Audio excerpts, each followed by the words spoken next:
جان جاتی ہے سچ اگر بولوں، چپ رہوں تو وقار جاتا ہے۔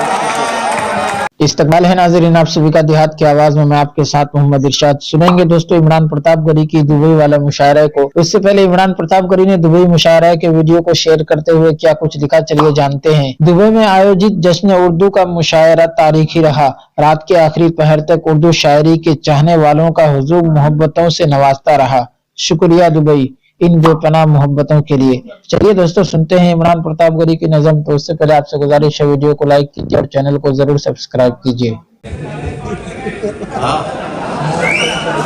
شکریہ۔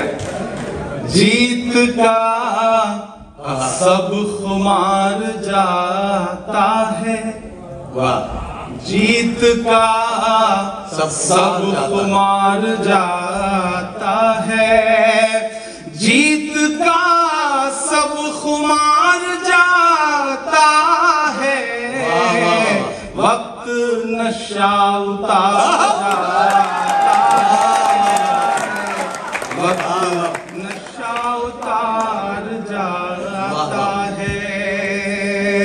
بہت شکریہ، آپ نے مطلب پہ جو تھوڑی سی داد دی ہے اس کے لیے آپ کا شکریہ ادا کرتا ہوں۔ مجھے داد وصولنی آتی ہے، لیکن میں چاہ رہا ہوں کہ میں بڑوں کی موجودگی میں تھوڑا سا بہتر پڑھنے کی کوشش کروں، تو آپ تھوڑی بہتر داد دیں گے تو مجھے اچھا لگے گا۔ جیت کا سب خمار جاتا ہے، وقت نشہ اتار جاتا ہے، جان جاتی ہے سچ اگر بولوں، جان جاتی ہے سچ اگر بولوں، چپ رہوں تو وقار جاتا ہے،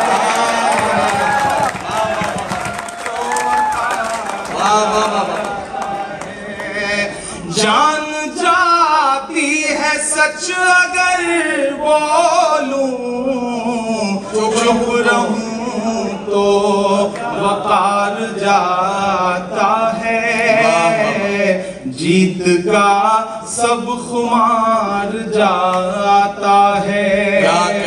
شعر سنیے گا، مجھے دعاؤں سے نوازیے گا کہ دھول اڑتی ہے آسمانوں میں، کیا کہنا دھول اڑتی ہے آسمانوں میں، دھول اڑتی ہے آسمانوں میں، پھر کوئی شہ سوار جاتا ہے، پھر کوئی شہ سوار جاتا ہے۔ اور پوری دنیا کا جو منظر ہے، اور مجھے لگتا ہے کہ ایک طرف وہ طاقتیں کھڑی ہیں جن کے پاس سب کچھ ہے، اور ایک طرف وہ لوگ کھڑے ہیں جو مظلوم ہیں، لیکن ان کی طرف سے ایک شعر پڑھتا ہوں کہ جیت کا ہر خمار جاتا ہے، کہ رائے گاں میرا خون نہیں جاتا،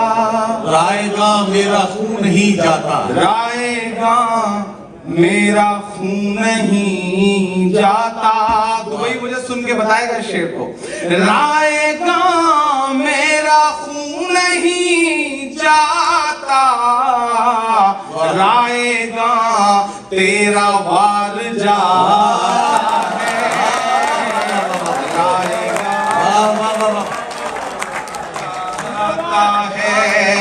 رائے گاں میرا خون نہیں جاتا، رائے گاں تیرا وار جاتا ہے، اور تیری فرعونیت بھی دے۔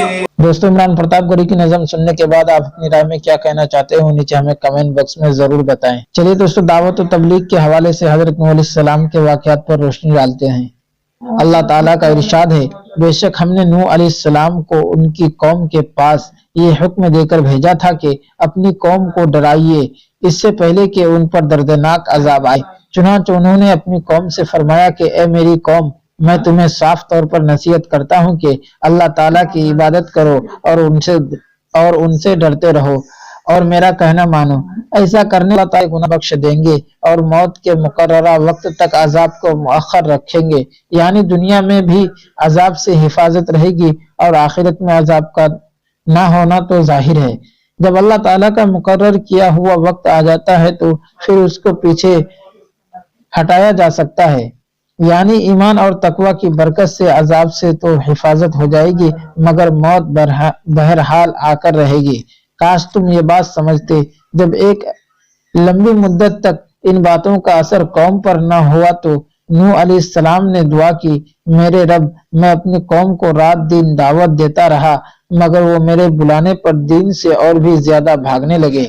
جب بھی میں ان کو ایمان کی دعوت دیتا تھا تاکہ ان کے ایمان کے سبب آپ ان کو بخش دیں تو وہ لوگ کانوں میں اپنی انگلیاں ٹھونس لیتے اور اپنے کپڑے اپنے اوپر لپیٹ لیتے تاکہ وہ مجھ کو نہ دیکھیں اور میں ان کو نہ دیکھوں، اور شرارت پر اڑ گئے اور بے حد تکبر کیا۔ پھر بھی میں ان کو مختلف طریقوں سے نصیحت کرتا رہا، چنانچہ میں نے انہیں برملا بھی بلایا، پھر میں نے ان کو علانیہ بھی سمجھایا اور پوشیدہ طور پر بھی سمجھایا، یعنی جو طریقہ بھی ان کی ہدایت کا ہو سکا تھا اس کو چھوڑا نہیں۔ عام مجموع میں نے ان کو دعوت دی، پھر خاص طور پر ان کے گھروں بھی اعلانیہ اور کھول کھول کر بیان کیا اور خاموشی کے ساتھ چپکے چپکے ان کو نفع نقصان سے آگاہ کیا۔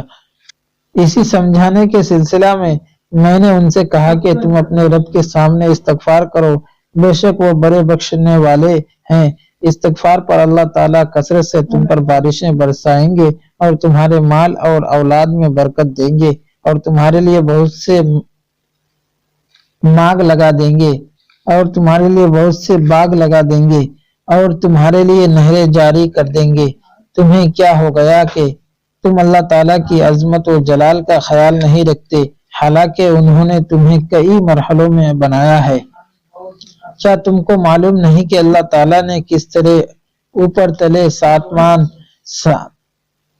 تلے 7 آسمان بنائے ہیں اور ان آسمانوں میں چاند کو چمکتا ہوا بنایا اور سورج کو چراغ کی طرح روشن بنا دیا، اور اللہ تعالیٰ ہی نے تمہیں زمین سے پیدا کیا، پھر تمہیں مرنے کے بعد زمین ہی میں لوٹا دیں گے اور قیامت میں اس زمین سے تم کو باہر لے آئیں گے، اور اللہ تعالیٰ ہی نے زمین کو تمہارے لیے فرش بنایا تاکہ تم اس کے کشادہ راستوں میں چلو، پھر وہ یعنی زمین پر چلنے پھرنے میں راستہ کی کوئی رکاوٹ نہیں۔